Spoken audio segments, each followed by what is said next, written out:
Bajo el sol inclemente de la meseta mexicana, allí donde las piedras parecen retener el calor de milenios de ritos olvidados, se alza Teotihuacán, la ciudad de los dioses. Es un lugar de una escala inhumana, una metrópoli de fantasmas que una vez fue el centro del universo conocido en Mesoamérica. Sus pirámides, monumentos al sol y a la luna, no son solo estructuras de piedra, son ecos de una civilización que desapareció sin dejar rastro, dejando tras de sí un lenguaje de símbolos que aún hoy luchamos por descifrar. Es en este escenario de misterio telúrico donde la realidad comenzó a fracturarse para la familia Turner. Lo que comenzó como unas vacaciones culturales para Mark y Sarah, una pareja de Chicago que buscaba ampliar los horizontes de su hijo Daniel, se transformó en una experiencia que desafiaría cada una de sus certezas sobre la vida, la muerte y la persistencia de la conciencia a través de las eras. Daniel, un niño de apenas 5 años, de mirada usualmente inquieta y curiosa, cambió en el momento en que sus pies tocaron el polvo ancestral de la calzada de los muertos. No era el agotamiento por el calor, ni el asombro infantil ante la magnitud de las pirámides. Era algo más profundo, una especie de reconocimiento silencioso y sombrío. Mientras caminaban hacia el templo de la serpiente emplumada, una estructura adornada con las cabezas de piedra de Quetzalcóatl que parecen vigilar a los visitantes con cuencas vacías, Daniel se detuvo en seco. Su respiración se volvió errática, sus ojos se dilataron y con una fuerza impropia de un infante, soltó la mano de su padre. Antes de que Mark pudiera reaccionar, el niño corrió con una determinación asombrosa, esquivando a los turistas y saltando las cuerdas de seguridad que protegían una zona de excavación restringida, justo frente a una de las entradas selladas de los túneles subterráneos. Allí, frente a una oscura y vertical abertura que conducía a las entrañas de la tierra, Daniel se desplomó de rodillas. Pero no lloraba.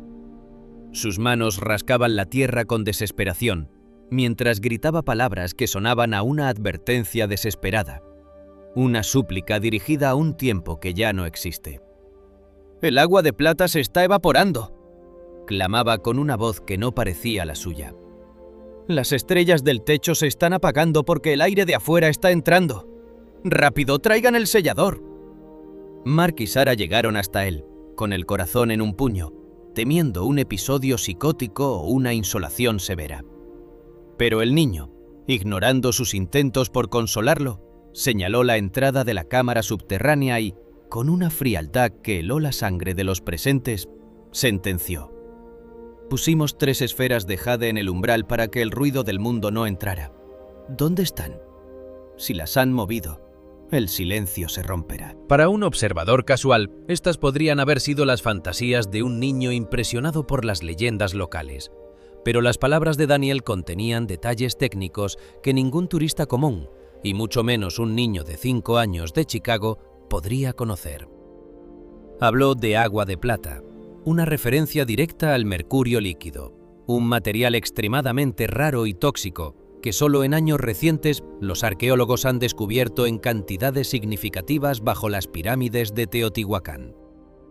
Habló de estrellas en el techo, una descripción asombrosamente precisa de los depósitos de pirita y magnetita que los antiguos constructores colocaban en las bóvedas de los túneles para que bajo la luz de las antorchas simularan el cosmos.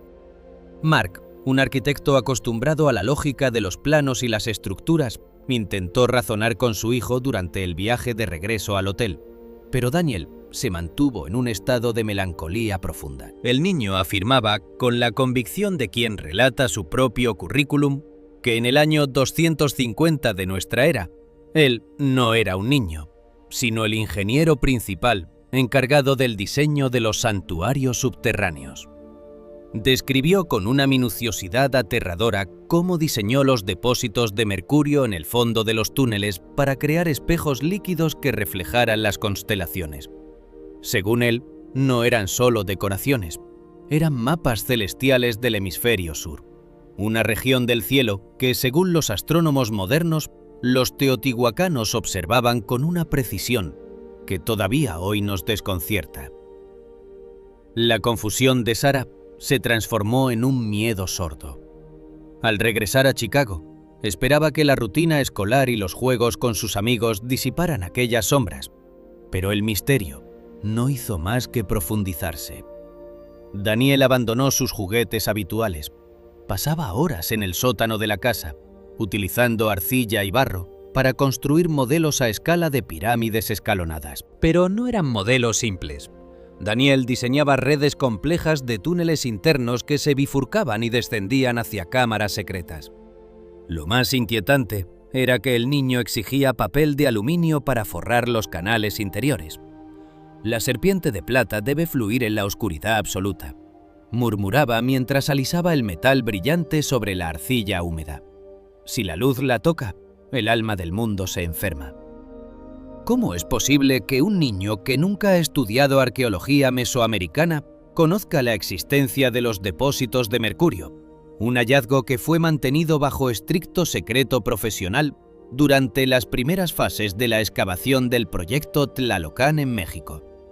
¿Cómo podía hablar de la necesidad de mantener el vacío y el aislamiento térmico en las cámaras subterráneas, utilizando términos que evocaban una ingeniería avanzada desaparecida hace casi 2 milenios? Sara observaba a su hijo desde la puerta del sótano, viendo cómo aquel pequeño cuerpo albergaba la seriedad y el cansancio de un hombre que ha cargado con la responsabilidad de construir el inframundo para sus dioses. La mirada de Daniel ya no era la de un niño. Cuando hablaba de Teotihuacán, su rostro adoptaba una expresión de autoridad antigua. Sus palabras eran precisas, técnicas, cargadas de un tecnicismo arqueológico que desafiaba toda explicación lógica. No hablaba de túneles, hablaba de conductos de presión para el fluido vital. No hablaba de dibujos, hablaba de cartografía estelar de precisión. Sus padres empezaron a preguntarse si estaban ante un caso de criptomnesia, una memoria ancestral desbloqueada por el entorno físico, o si, en contra de todas las leyes de la ciencia moderna, la conciencia de aquel ingeniero del siglo III había encontrado un camino de regreso a través del tiempo. El escepticismo inicial de los investigadores y expertos a los que Mark contactó por correo electrónico comenzó a flaquear ante la insistencia y la precisión de los dibujos que Daniel enviaba. En sus bocetos, el niño señalaba una cámara oculta, una habitación que, según él, se encontraba 3 metros por debajo del nivel conocido del túnel del Templo de la Serpiente Emplumada.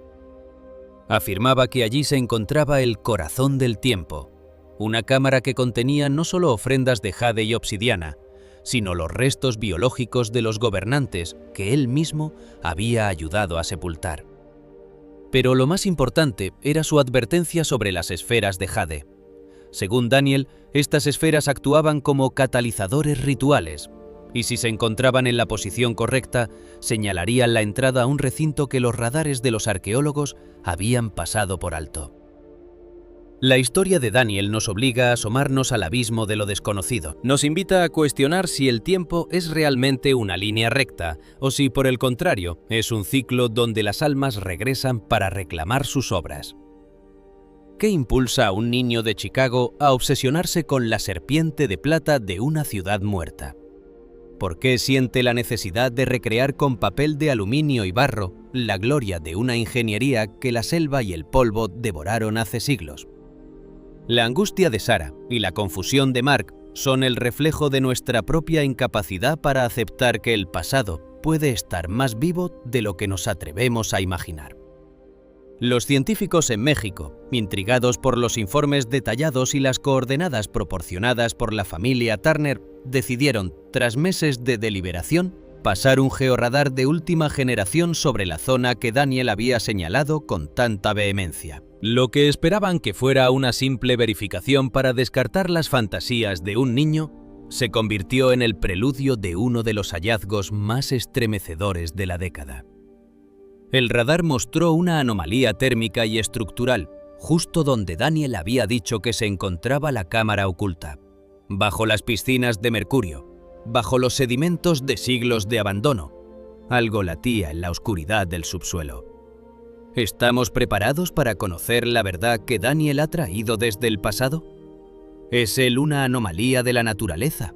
o la prueba viviente de que nuestros antepasados poseían un conocimiento del alma y del universo que nosotros hemos perdido en nombre de la modernidad?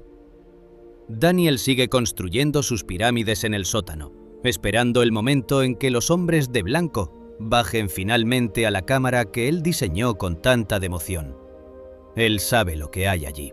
Él recuerda el olor del incienso, el frío del mercurio y el silencio sagrado de las estrellas de pirita. Si quieres descubrir qué fue lo que realmente encontraron los arqueólogos al perforar el suelo siguiendo las instrucciones de este niño, y qué secretos prohibidos guardaban las piscinas de mercurio sobre el origen de la humanidad, este es el momento de profundizar en el misterio.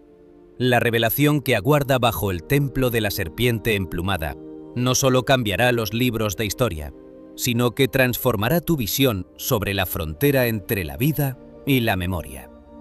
Si deseas saber cuál fue el contenido de la cámara secreta y qué mensaje dejó el ingeniero del pasado para el mundo de hoy, asegúrate de unirte a nosotros. Suscríbete ahora para no perderte la continuación de esta crónica asombrosa, donde la ciencia y lo inexplicable convergen en el corazón de México. Esta historia apenas está comenzando a revelar sus sombras más profundas. Suscríbete y acompáñanos en este viaje hacia el origen de los dioses. La historia de la humanidad está escrita sobre capas de piedra y olvido, pero a veces el pasado se filtra a través de las grietas de la biología de una manera que la medicina moderna no puede comprender. En el corazón de la bulliciosa y gélida Chicago, en el año 2021, nació un niño llamado Daniel. Su llegada al mundo ocurrió en un entorno de acero, cristal y tecnología de punta, lejos de las tierras polvorientas y los ecos rituales de Mesoamérica. Sin embargo, desde sus primeros años, quedó claro que Daniel no habitaba completamente el presente. Su cuerpo estaba en el siglo XXI, pero sus sentidos parecían estar anclados en un submundo arcano, una realidad que había sido sellada bajo toneladas de tierra hace casi 2 milenios. A la edad de 3 años, cuando la mayoría de los niños comienzan a descubrir los sabores dulces y las texturas del mundo exterior, Daniel empezó a manifestar una aflicción sensorial que sumió a sus padres, Mark y Sarah, en un estado de vigilia constante y desconcierto absoluto. El pequeño se quejaba, con una insistencia que rayaba en la desesperación, de un sabor metálico persistente y amargo que invadía su boca.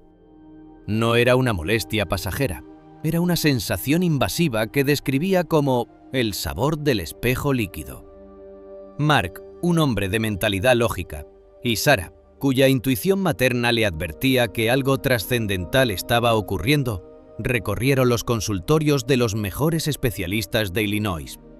Sometieron al niño a análisis de sangre exhaustivos, pruebas de toxicología y escaneos neurológicos, buscando rastros de intoxicación por plomo, cobre o mercurio. Los resultados siempre eran los mismos. Daniel estaba perfectamente sano. No había rastro de metales pesados en su organismo, ni deficiencias vitamínicas, ni anomalías fisiológicas. Médicamente, aquel sabor a plata líquida no existía. Pero para Daniel era tan real como el aire que respiraba. ¿Cómo explicar que un niño de 3 años sufra los síntomas de una exposición química que no ha ocurrido? Los médicos, frustrados por la falta de evidencia física, sugirieron trastornos psicosomáticos o sinestesia, pero la realidad era mucho más inquietante. Mientras los científicos buscaban respuestas en la química de su sangre, Daniel empezaba a desarrollar un comportamiento que sugería una identidad antigua, reclamando su lugar. El niño desarrolló una fobia paralizante hacia la luz solar intensa.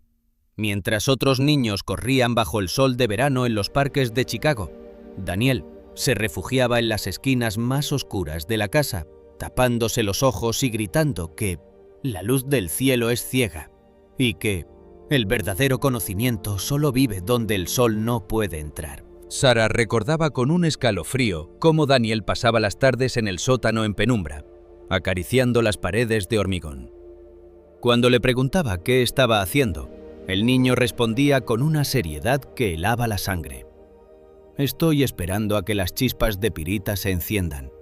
bajo la tierra, el cielo es más brillante que allá arriba, pero solo si sabes cómo construirlo.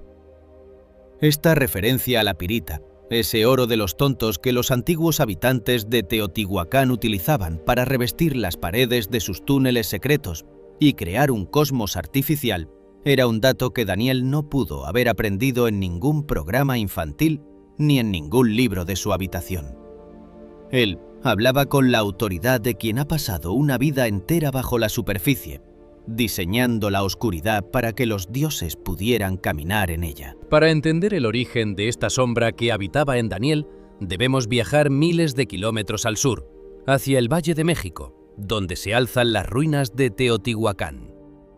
Esta ciudad, cuyo nombre en náhuatl significa el lugar donde los hombres se convierten en dioses, sigue siendo uno de los mayores enigmas de la arqueología mundial.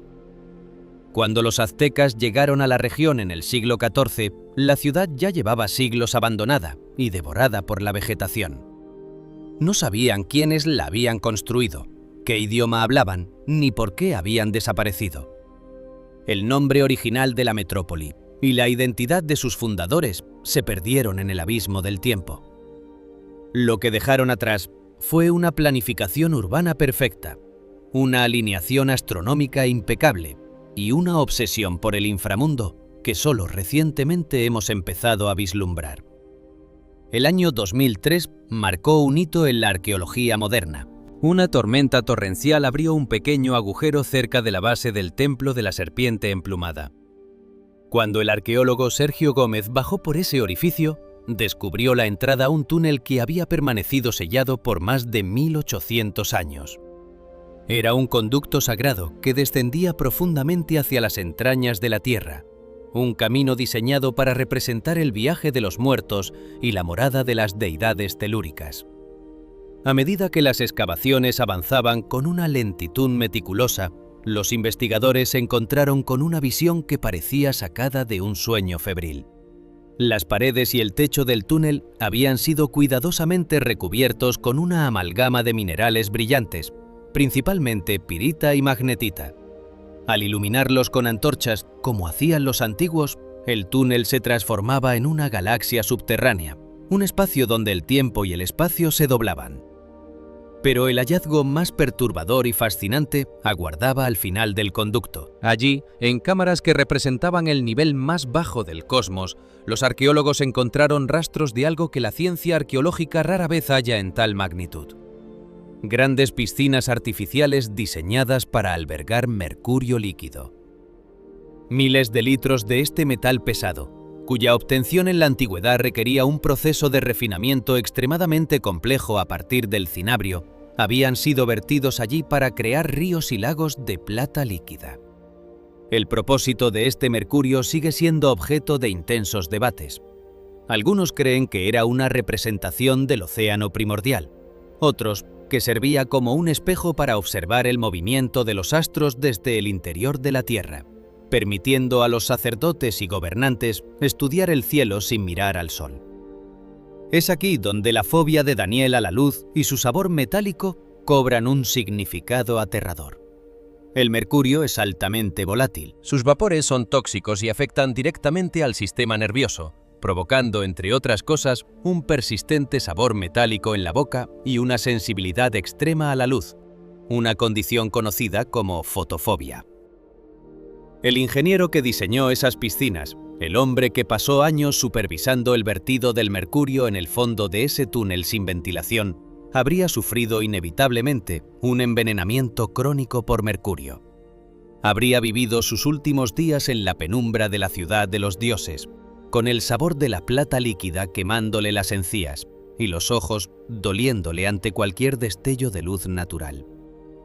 Daniel en Chicago estaba describiendo con una precisión biológica la agonía de un hombre que murió hace 1700 años.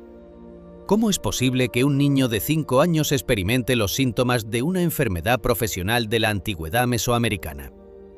Los pensamientos de Mark y Sarah se debatían entre la lógica y lo imposible. Mark se preguntaba si el ADN era capaz de almacenar no solo rasgos físicos, sino también sensaciones somáticas de ancestros olvidados. Sarah, por el contrario, Empezaba a creer que la conciencia de aquel ingeniero no había terminado con su muerte física, sino que había quedado atrapada en el mercurio y la pirita de Teotihuacán, esperando un nuevo recipiente para advertirnos sobre algo que todavía permanece oculto bajo las pirámides. La conducta de Daniel se volvió más técnica y obsesiva. Sus dibujos ya no eran de familias o casas, sino de sistemas de drenaje, cámaras de presión y depósitos de fluidos. Explicaba que el mercurio no estaba allí solo por ritual, sino que funcionaba como un regulador del pulso de la Tierra. Decía que si el mercurio se secaba o si el aire del exterior entraba con demasiada fuerza, la serpiente de plata se enfurecería y la ciudad caería en el caos. Esta descripción coincide con la hipótesis de que el túnel fue sellado deliberadamente con toneladas de piedra y escombros, para preservar las condiciones de vacío y humedad necesarias para mantener el mercurio en su estado líquido. Daniel hablaba de este proceso de sellado con una melancolía que sugería que él mismo había dado la orden de enterrar su obra maestra para protegerla de la profanación. Los investigadores en Teotihuacán, al enterarse de los detalles que el niño proporcionaba desde Chicago, se sintieron atraídos por la especificidad de sus relatos. Daniel mencionaba que las piscinas de mercurio no eran el final del camino.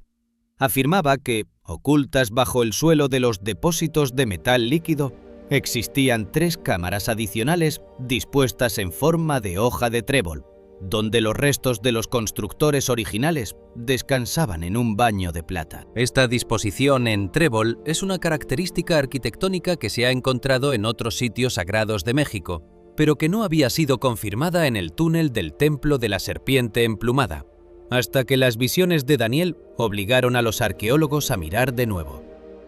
La mirada de Daniel, seria y fría cuando hablaba de la verdad bajo la tierra, era la de alguien que ha visto el nacimiento y la caída de imperios. Su confusión ante el mundo moderno era evidente. Para él, los rascacielos de Chicago eran estructuras frágiles y sin alma, comparadas con la solidez eterna de la piedra teotihuacana. Sus padres observaban con asombro cómo su hijo, que apenas sabía escribir su nombre, podía explicar el proceso de calcinación del cinabrio para obtener mercurio, utilizando palabras sencillas pero conceptos físicos exactos. ¿Estamos ante un caso de reencarnación donde la misión del individuo quedó inconclusa? ¿O es Daniel una antena biológica que ha sintonizado la frecuencia de un lugar que se niega a ser olvidado? Cada vez que Daniel cierra los ojos y describe las chispas de pirita iluminando el río de plata, nos recuerda que nuestro conocimiento sobre la mente humana y los ecos del pasado es apenas una sombra en la pared. La historia de Teotihuacán no terminó cuando sus habitantes se marcharon.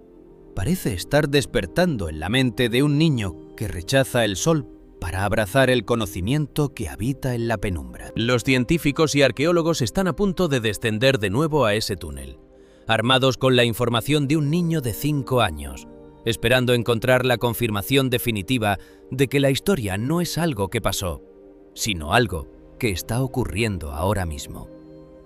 La tensión entre lo que sabemos y lo que intuimos nunca ha sido tan fuerte.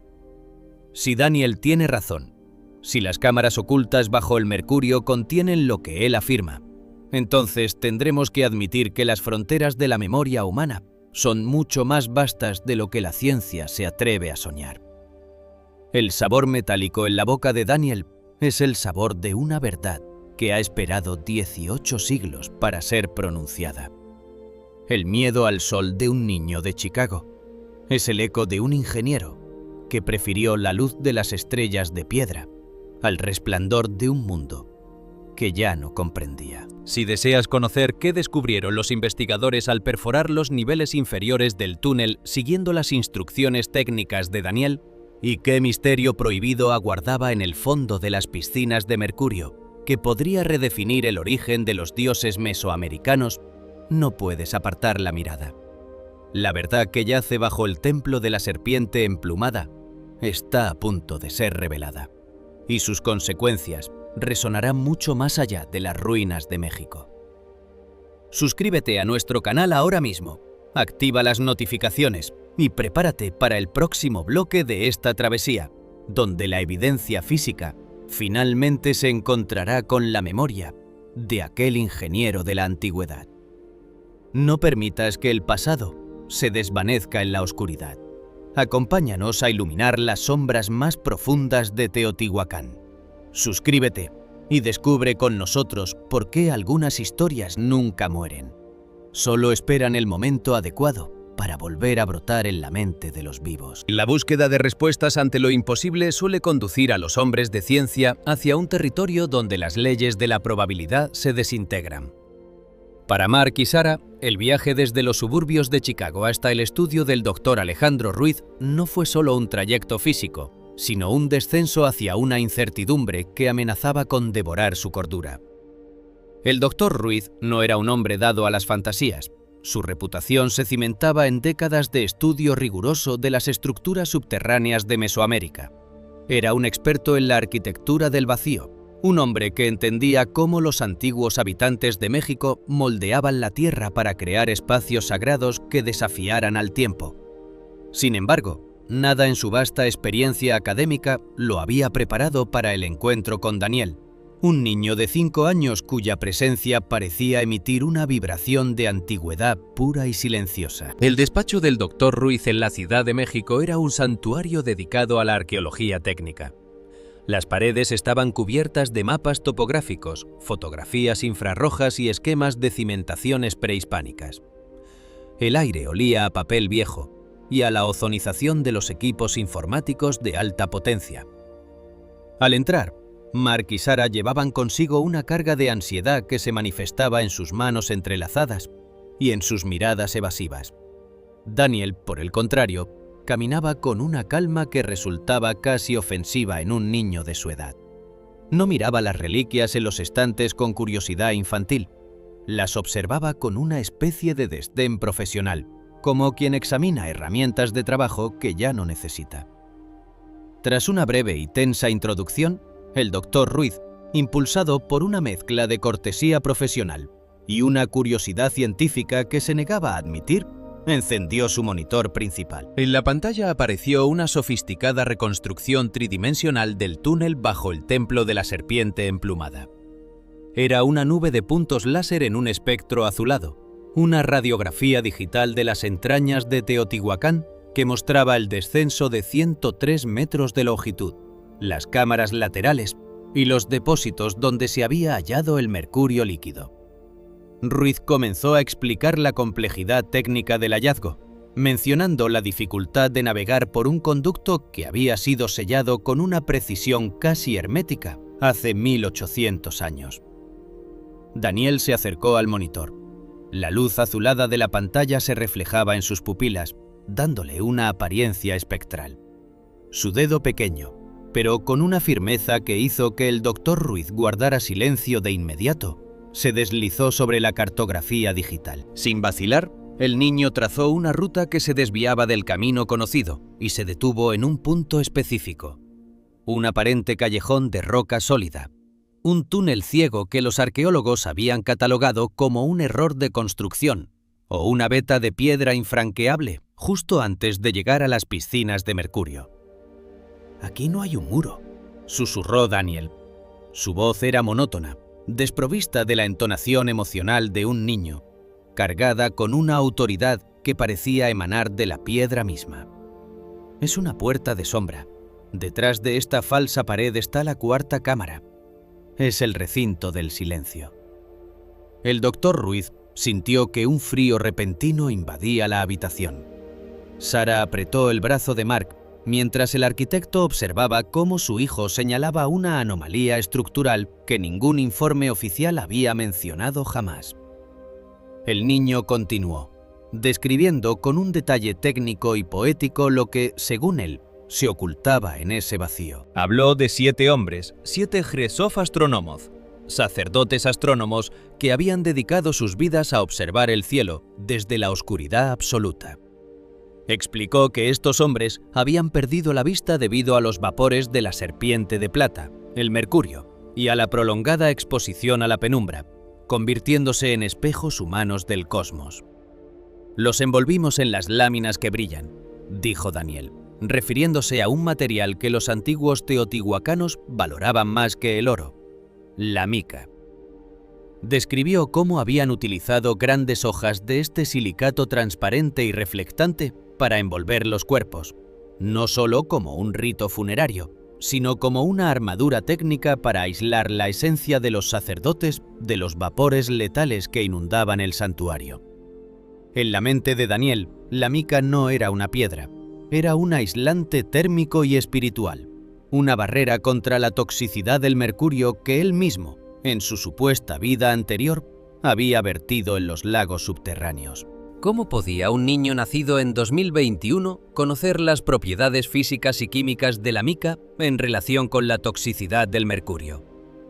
¿Cómo podía saber que la mica es, de hecho, un aislante mineral excelente que se encuentra en abundancia en ciertos templos de Teotihuacán, cuya procedencia exacta sigue siendo un misterio para los geólogos?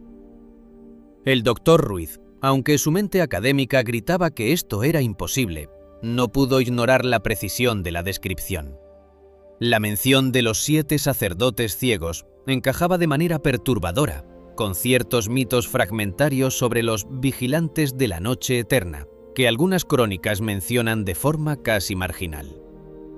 Impulsado por una fuerza que no podía explicar, Ruiz contactó de inmediato con el equipo de arqueólogos que se encontraba en el sitio arqueológico, en plena fase de escaneo con tecnologías de última generación. Les pidió bajo una reserva absoluta que realizaran una prospección específica en las coordenadas exactas que Daniel había señalado en la pantalla.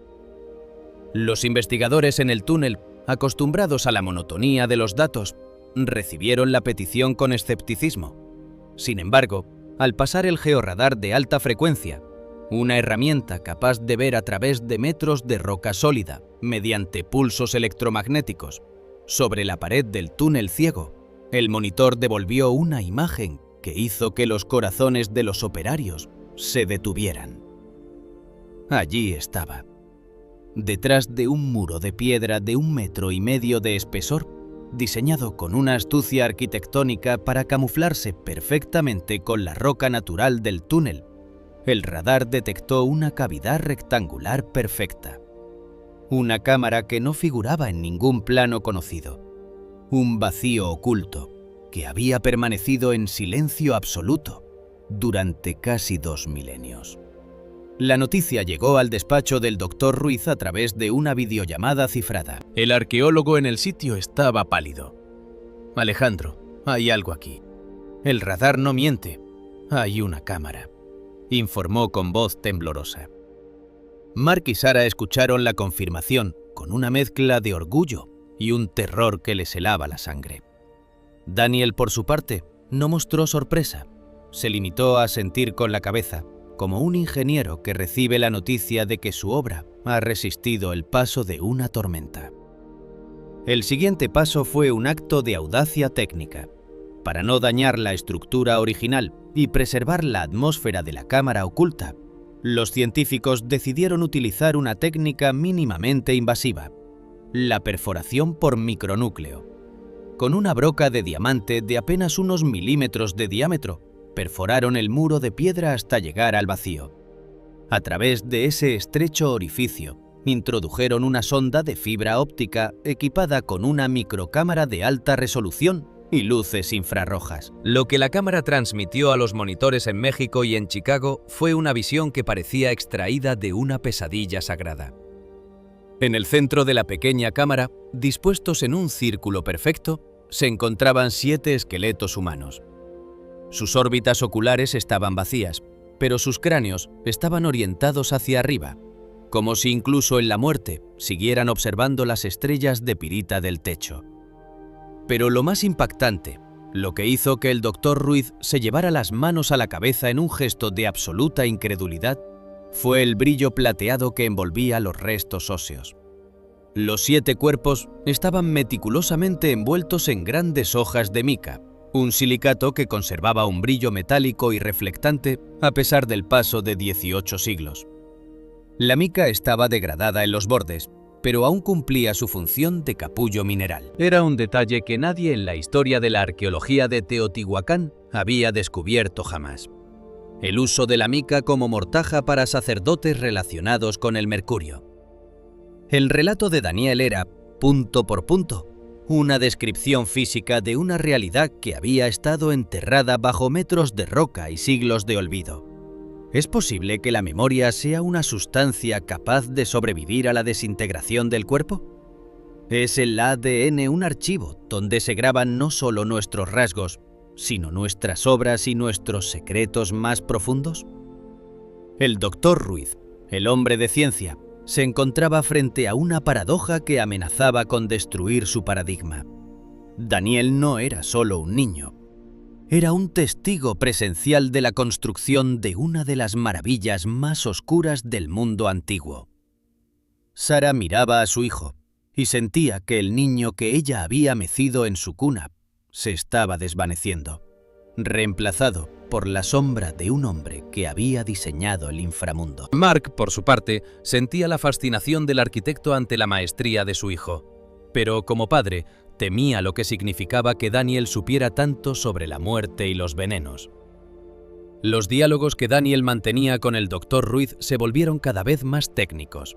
Hablaron sobre la relación entre el mercurio y la conductividad, sobre el uso ritual de la luz reflejada y sobre el secreto de los 7 ciegos.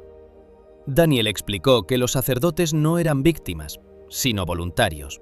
Habían aceptado la ceguera y la muerte lenta por mercurio para poder ver el otro cielo, el que solo se manifiesta cuando los ojos de carne dejan de funcionar. Esta revelación arroja una luz aterradora sobre las prácticas rituales de Teotihuacán, sugiriendo un nivel de fanatismo y sofisticación técnica que supera cualquier estimación previa. La confirmación de la cámara de los sacerdotes envueltos en mica ha sacudido los cimientos de la arqueología mundial. ¿Qué más ocultaba ese ingeniero del pasado en la mente de un niño de Chicago? Si la cámara oculta era real, ¿qué hay de las piscinas de mercurio y su verdadera función? Daniel afirma que el mercurio es la llave para un proceso que la humanidad moderna aún no ha comprendido. Un método para anclar el espíritu a la tierra mediante el uso de espejos líquidos. La tensión en la expedición arqueológica es máxima. Se están preparando equipos de protección especial para entrar físicamente en la cámara, temiendo que la concentración de vapores de mercurio sea aún letal después de casi 2000 años. Mientras tanto, en Chicago, Daniel ha dejado de construir pirámides de barro. Ahora, simplemente se sienta en el jardín y observa las estrellas, pero no las del cielo nocturno, sino las que él parece ver reflejadas en sus propios ojos. La historia de Daniel nos recuerda que vivimos sobre un cementerio de gigantes y que a veces los gigantes deciden que ha llegado el momento de hablar. Estamos ante un fenómeno que desafía la razón y que nos obliga a mirar hacia el pasado con un respeto renovado. El misterio de Teotihuacán está a punto de ser abierto, no con picos y palas, sino con la memoria de un niño que afirma haber sido quien diseñó la oscuridad. ¿Quieres saber qué sucedió cuando los arqueólogos finalmente cruzaron el umbral de la cámara de mica? ¿Deseas conocer la espeluznante profecía que Daniel asegura que está grabada en una de las paredes interiores del santuario de los sacerdotes ciegos? Lo que descubrieron allí dentro no solo confirma el relato del niño, sino que plantea una advertencia para nuestro futuro que no podemos permitirnos ignorar. Si estás listo para adentrarte más en este laberinto de mercurio, jade y memorias ancestrales, te invitamos a que te unas a nuestra comunidad de exploradores de lo desconocido. No dejes que el misterio se cierre de nuevo bajo la tierra. Suscríbete a nuestro canal ahora mismo, activa todas las notificaciones y prepárate para el próximo capítulo de esta historia que está reescribiendo el origen de los dioses. La verdad está allí abajo, brillando como la plata líquida, y solo juntos podremos desenterrarla. Suscríbete y descubre el secreto final de Teotihuacán junto a nosotros. Año 2026. El calendario de la modernidad avanzaba indiferente, mientras en las profundidades de Teotihuacán el tiempo parecía haberse espesado. convirtiéndose en una sustancia viscosa que atrapaba a todo aquel que osara descender a sus dominios. La expedición arqueológica, ahora bajo una vigilancia internacional sin precedentes debido a los hallazgos previos, se preparaba para el acto final de una liturgia que comenzó hace casi 2 milenios. El aire dentro del túnel, a pesar de los avanzados sistemas de filtrado y presurización, conservaba un peso atávico, un aroma a piedra antigua, a metal pesado y a un silencio que no era ausencia de sonido, sino una presencia física que oprimía los pechos de los investigadores. El protagonista de esta jornada no era un hombre, sino una extensión mecánica de nuestra curiosidad. Un manipulador robótico de alta precisión, diseñado originalmente para misiones en la superficie de Marte, pero ahora destinado a explorar el inframundo terrestre.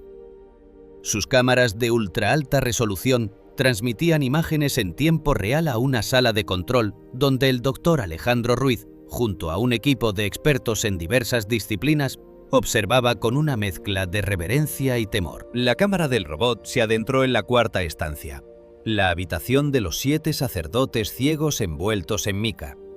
Aquel lugar que Daniel había descrito con una exactitud que seguía provocando escalofríos en la comunidad científica. El robot avanzó centímetro a centímetro, evitando perturbar el descanso de los esqueletos plateados. Su objetivo estaba claro. En el centro de la estancia, justo al lado del cráneo del sacerdote central, aquel que parecía dirigir su mirada vacía hacia el punto más alto de la bóveda, yacía un objeto pequeño, rectangular y cubierto por una fina capa de polvo de cinabrio. Con la delicadeza de un cirujano, el manipulador mecánico extendió su pinza de carbono y rescató de la oscuridad una pequeña tablilla de arcilla cocida. No era más grande que una mano humana, pero el peso de la información que contenía estaba a punto de hacer colapsar nuestra comprensión de la historia. Al limpiar la superficie de la tablilla mediante impulsos de aire comprimido, la pantalla mostró una serie de grabados de una complejidad geométrica aterradora. No eran los glifos decorativos que solemos asociar con las culturas mesoamericanas. Eran diagramas astronómicos, cálculos matemáticos y una serie de espirales entrelazadas que recordaban a las órbitas de un sistema estelar. El doctor Ruiz, con las manos temblorosas, tomó una captura de alta definición y, siguiendo una corazonada que desafiaba su formación académica, envió la imagen de inmediato a los padres de Daniel en Chicago. En el salón de los Turner, la tensión se podía cortar con un cuchillo. Mark y Sarah observaban a su hijo, quien permanecía sentado en el suelo, rodeado de sus maquetas de barro, en un estado de trance vigilante. Cuando el teléfono de Mark emitió el sonido de un mensaje entrante y la imagen de la tablilla apareció en la pantalla, Daniel no necesitó que nadie le explicara lo que estaba viendo. El niño se puso en pie con una lentitud mecánica, se acercó al dispositivo y sus ojos, usualmente infantiles, adoptaron una profundidad abisal. Una mirada vieja y cargada de una responsabilidad incalculable. Sin mediar palabra, Daniel comenzó a trazar con su dedo sobre la pantalla, traduciendo los símbolos como si estuviera leyendo el manual de una máquina que él mismo hubiera calibrado ayer. Su voz ya no era la de un niño de 5 años. Era una cadencia monótona, desprovista de emoción. Una traducción literal de un conocimiento prohibido. Comenzó a hablar de una trayectoria, de un viajero sin luz, que se desplaza por las fronteras exteriores de nuestro sistema solar. Describió con una precisión matemática asombrosa el ángulo de inclinación, la masa gravitacional y la velocidad de un objeto celeste desconocido para la astronomía moderna. Un cuerpo que no emite calor ni refleja la luz del sol. Un vagabundo cósmico que se oculta en la negrura del cinturón de Kuiper. ¿Cómo podía un niño, cuyo mayor logro académico debería ser aprender el abecedario, hablar de trayectorias elípticas y perturbaciones gravitacionales? La confusión de Mark, el arquitecto, se transformó en un terror intelectual al darse cuenta de que su hijo estaba describiendo fenómenos astrofísicos que solo las supercomputadoras de la NASA son capaces de modelar. Sara, por su parte, sentía que el alma de su hijo estaba siendo utilizada como un conducto para una advertencia que el mundo no estaba preparado para escuchar. El escepticismo inicial de los científicos en México se evaporó en el momento en que Daniel dictó una serie de constantes numéricas que aparecían en la tablilla. Eran cálculos que, según el doctor Ruiz, superaban en precisión al calendario maya por varios siglos, integrando variables sobre la precesión de los equinoccios que nuestra civilización solo redescubrió en la era moderna. Pero la revelación más impactante estaba por venir. Daniel, señalando los dibujos de los estanques de mercurio en su propia maqueta, explicó la verdadera y aterradora función de las piscinas de Teotihuacán. No eran elementos rituales, ni simples espejos de agua para la vanidad de los reyes. Eran instrumentos de una tecnología de observación pasiva sin parangón. Daniel explicó que el mercurio líquido, debido a su extrema densidad y sus propiedades reflectantes, funcionaba como un espejo líquido, una técnica que la astronomía moderna utiliza hoy en telescopios de gran envergadura para obtener imágenes nítidas del cosmos profundo. Sin embargo, el uso que le daban en Teotihuacán era aún más sofisticado. Daniel describió cómo los 7 sacerdotes ciegos no utilizaban sus ojos, sino sus oídos y su sensibilidad táctil refinada por la privación sensorial. El mercurio actuaba como un sismógrafo de una sensibilidad casi molecular. Debido a su masa, el mercurio líquido reacciona a las variaciones más mínimas del campo gravitatorio de la Tierra. Los sacerdotes, sentados en el silencio absoluto de la cámara forrada de mica, monitorizaban las microvibraciones y las ondas de choque imperceptibles causadas por la aproximación de grandes masas en el sistema solar exterior. El mercurio era la antena, y los sacerdotes eran los procesadores de datos biológicos. ¿Qué era lo que estaban vigilando con tanta desesperación? ¿Por qué construir una metrópoli entera sobre un sistema de alerta temprana gravitacional? La respuesta, según la traducción de Daniel de la tablilla de arcilla, es una advertencia que ha permanecido enterrada durante 1700 años. La tablilla no solo describía la posición del objeto, sino su ciclo de retorno. Los antiguos ingenieros de Teotihuacán habían calculado el momento exacto en que este viajero sin luz volvería a pasar lo suficientemente cerca de la Tierra como para alterar las placas tectónicas, desatar erupciones volcánicas y reescribir la geografía del planeta. Daniel se detuvo frente a un símbolo específico en la esquina inferior de la tablilla, una representación de un círculo roto atravesado por una flecha de fuego. Su voz tembló por primera vez, recuperando un matiz de miedo infantil que resultó aún más desgarrador.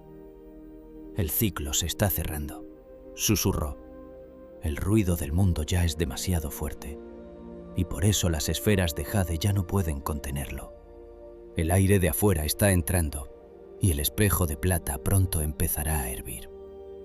La doctora Voronova, desde el equipo de análisis en Chicago, y el doctor Ruiz en México se miraron a través de la pantalla de la videoconferencia.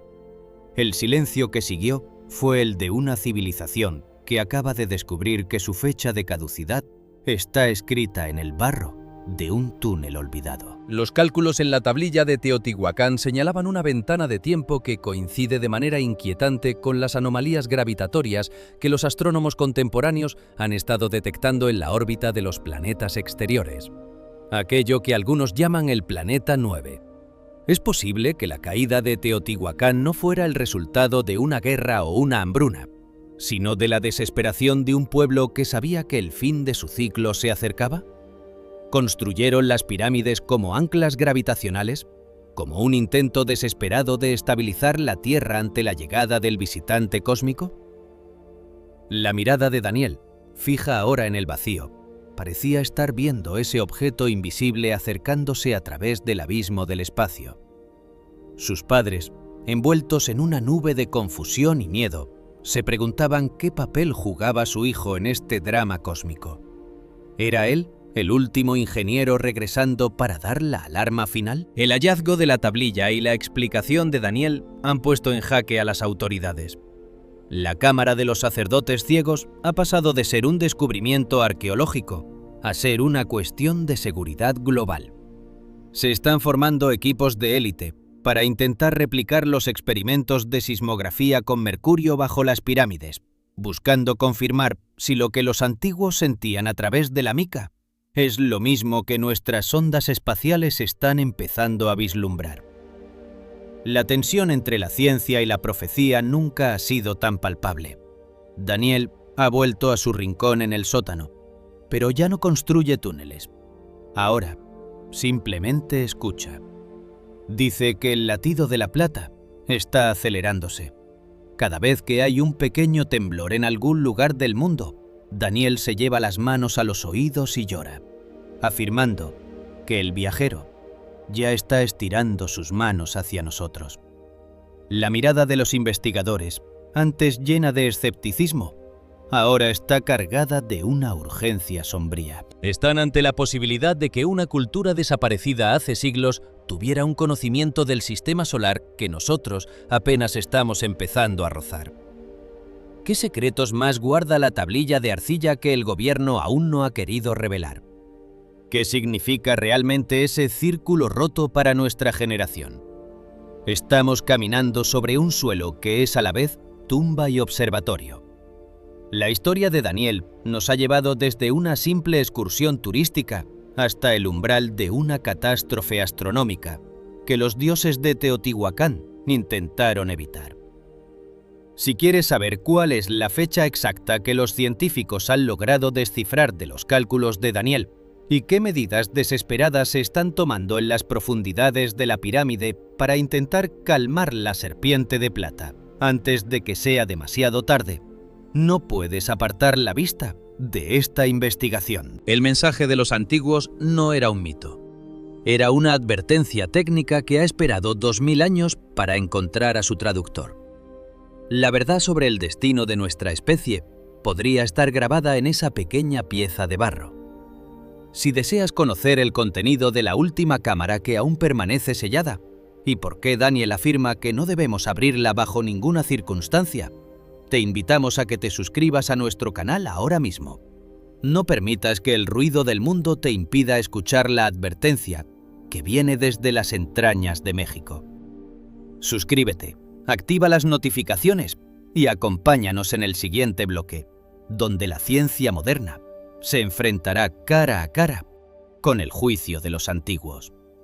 Esta historia está reescribiendo nuestro futuro y tú mereces conocer el final.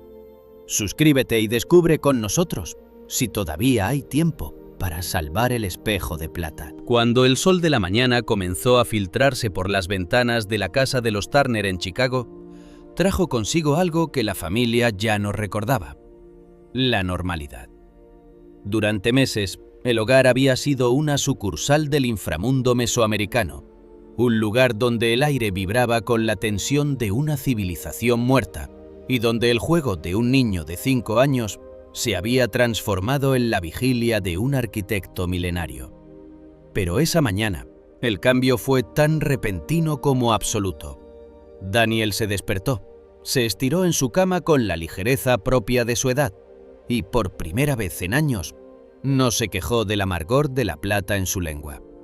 El persistente y punzante sabor metálico, ese eco sensorial del mercurio que lo había atormentado desde que tenía uso de razón, se había desvanecido por completo, como si la tierra misma hubiera dejado de reclamar su paladar. Mark y Sarah observaban a su hijo desde el umbral de la puerta, conteniendo la respiración, temerosos de que este fuera solo un breve respiro antes de una nueva tormenta de visiones. Pero Daniel ya no buscaba la arcilla para modelar pirámides. Ya no hablaba de los túneles oscuros, ni de la necesidad de sellar las cámaras con mica. Sus manos, que antes se movían con la precisión de un geómetra antiguo, ahora buscaban sus camiones de juguete y sus libros de dinosaurios. El ingeniero se había marchado. El hombre que diseñó el corazón de Teotihuacán había entregado su mensaje, había recuperado su tablilla y, habiendo cumplido su juramento de advertencia, parecía haberse disuelto de nuevo en el éter del tiempo, devolviéndole a Daniel su derecho a ser simplemente un niño. La transformación fue física y psicológica. La fotofobia que lo obligaba a vivir en la penumbra desapareció. Daniel volvió a correr bajo el sol abrasador de los parques de Chicago, sin que la luz le causara aquel dolor punzante en los ojos que él describía como el fuego del cielo que ciega el conocimiento. Fue como si el vínculo biológico que lo unía a las piscinas de mercurio de México se hubiera cortado en el momento exacto en que la tablilla de arcilla fue extraída de la cuarta cámara. La misión de rescate histórico se había convertido en un exorcismo científico. Daniel era libre, pero el mundo que dejaba atrás ya no volvería a ser el mismo. Mientras Daniel recuperaba su infancia, a miles de kilómetros de distancia, en la Ciudad de México, el aire se volvía pesado por razones muy distintas. La pequeña tablilla de arcilla, el corazón del tiempo, como Daniel la llamaba, fue trasladada bajo una escolta militar y científica sin precedentes hacia las instalaciones del Instituto Nacional de Antropología e Historia. Allí, en un laboratorio de atmósfera controlada y seguridad de nivel máximo, la pieza de barro descansa ahora en una cámara de gas inerte, protegida de la degradación y, sobre todo, de las miradas indiscretas. Los primeros análisis realizados por expertos en matemáticas antiguas y epigrafía han confirmado lo que muchos temían. Los grabados no son rituales, son algorítmicos. Se trata de un sistema de cálculo que integra constantes físicas que nuestra civilización solo comenzó a comprender en el siglo XX. Los diagramas muestran la relación entre la masa de un objeto celeste desconocido y las sutiles variaciones en la gravedad terrestre.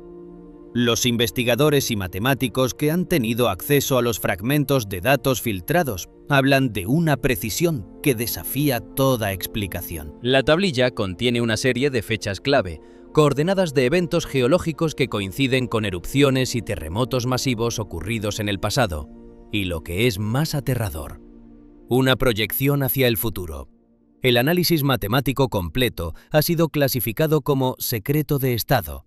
Los resultados no se publican en las revistas científicas y el acceso a la traducción íntegra está restringido a un círculo muy pequeño de especialistas bajo contratos de confidencialidad absoluta. ¿Qué es lo que los antiguos teotihuacanos sabían sobre nuestro futuro que los gobiernos de hoy prefieren ocultar? Este silencio oficial ha alimentado un debate encendido que divide a la comunidad científica y a los buscadores de misterios por igual. En los pasillos de las universidades y en los foros de investigación alternativa, la pregunta se repite como un mantra.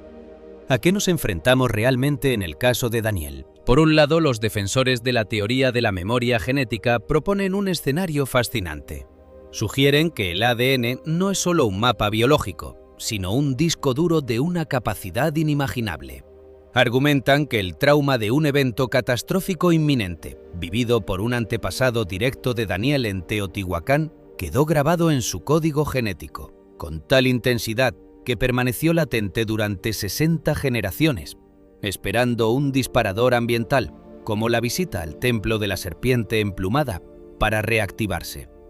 Según esta visión, Daniel no era el ingeniero, sino que estaba reproduciendo la base de datos biológica de su linaje. Pero por otro lado, los expertos en fenómenos de la conciencia y los defensores de la reencarnación ven en Daniel la prueba definitiva de que el alma es una entidad que trasciende la muerte biológica. Para ellos, el ingeniero de Teotihuacán regresó deliberadamente. Su conciencia, cargada con los conocimientos técnicos y la urgencia de su tiempo, habría buscado un recipiente nuevo para entregar una información que consideraba vital para la supervivencia de la especie. Argumentan que la desaparición de los síntomas físicos de Daniel, el sabor a mercurio y el dolor ante la luz, tras la recuperación de la tablilla, es la prueba de que el espíritu del constructor finalmente encontró el cierre que buscaba. Su obra había sido reconocida, su advertencia había sido entregada y por fin podía descansar. ¿Y qué hay de Teotihuacán? La ciudad de los dioses ya no puede ser vista simplemente como un centro ceremonial de sacrificios y rituales primitivos. El caso de Daniel nos obliga a reconsiderar cada piedra de esa metrópoli.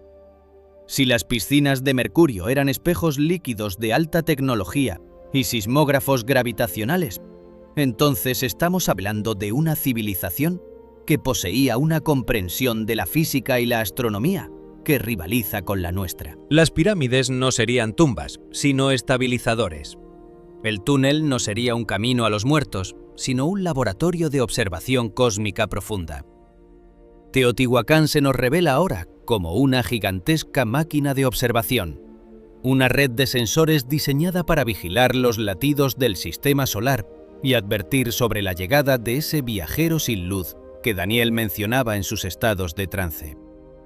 La mirada de Daniel hoy es la de un niño que ha olvidado que una vez conoció los secretos de las estrellas y el flujo de la plata líquida. Sus padres, Mark y Sarah, aunque aliviados por la recuperación de su hijo, viven con la certeza de que el mundo es mucho más extraño y antiguo de lo que nos atrevemos a admitir. Mark suele mirar sus planos arquitectónicos y se pregunta cuántas de nuestras innovaciones modernas son solo ecos debilitados de un conocimiento que ya poseíamos hace 2000 años. Sarah, cada vez que ve a su hijo jugar en el jardín bajo el sol, se pregunta si en algún lugar de la mente de Daniel todavía queda un rastro de aquel ingeniero, una chispa de pirita esperando en la oscuridad. El misterio de la tablilla sigue ahí, palpitando en los archivos secretos de México. Los cálculos matemáticos que predicen ciclos de catástrofes celestiales sugieren que la humanidad no es la dueña de su destino, sino una pasajera en un sistema cósmico de una violencia y precisión relojera. Los teotihuacanos construyeron su ciudad para sobrevivir a un ciclo que ellos sabían que se repetiría. La pregunta es, ¿estaremos nosotros a la altura de la advertencia que nos enviaron a través del tiempo y la carne de un niño? Los investigadores continúan perforando el suelo de México, buscando las cámaras que Daniel aún no ha descrito. Hay rumores de que existe una quinta cámara, una que contiene no solo objetos, sino una fuente de energía que todavía emite una señal de radio de baja frecuencia. Pero por ahora, el silencio es la respuesta oficial. El sabor metálico se ha ido de la boca de Daniel, pero el sabor de la incertidumbre se ha instalado en el corazón de la arqueología moderna.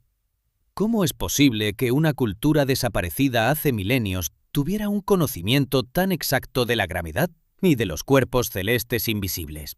¿Fue Teotihuacán un intento desesperado de los antiguos por comunicarse con nosotros, sus descendientes, a través de los siglos? La historia de Daniel Turner es un recordatorio de que las fronteras de lo que llamamos realidad son porosas y que el pasado nunca se queda realmente atrás. Está aquí, bajo nuestros pies, en nuestro ADN y a veces en los juegos de un niño de 5 años que solo quería que la serpiente de plata fluyera en la oscuridad. Ahora, el misterio queda en tus manos. Después de conocer la increíble odisea de Daniel, sus visiones técnicas de Mercurio y Nika y el hallazgo de esa tablilla matemática que los gobiernos protegen con tanto celo, nos vemos obligados a preguntarnos, ¿qué era realmente Teotihuacán?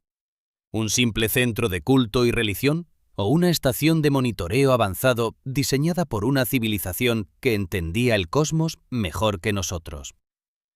¿Crees que Daniel es la prueba de que nuestras almas regresan para terminar sus obras? ¿O es la evidencia de que nuestro ADN guarda recuerdos de desastres cósmicos pasados?